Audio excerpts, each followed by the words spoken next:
Oh, hello again. Does your terrain need an industrial ramp as well? Well, here's what you'll need. Some plastic, some nail art beads and a few paints.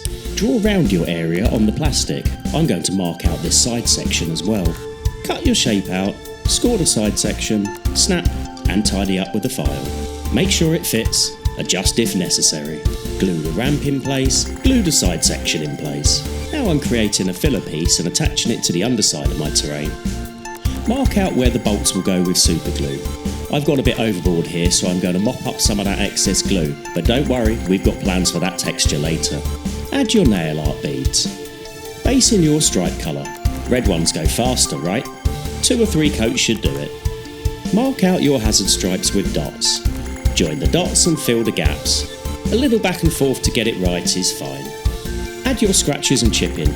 Also get in there with a dry brush for texture variation. Paint your bolts in dark grey. Also hit the edges and surfaces with that same grey. Dot the bolts with a medium grey. Also hit the edges and surfaces again, but a little more sparingly this time. Now lay down a brown wash, mainly around the bolts. There are many good streak and grind products out there, but I'm just using my trusty old normal brown watered down. Remember that build up of texture from the super glue? That'll look perfect as rust when this brown catches it. And we are done. Thank you for watching, I hope it was useful, and I'll see you next time.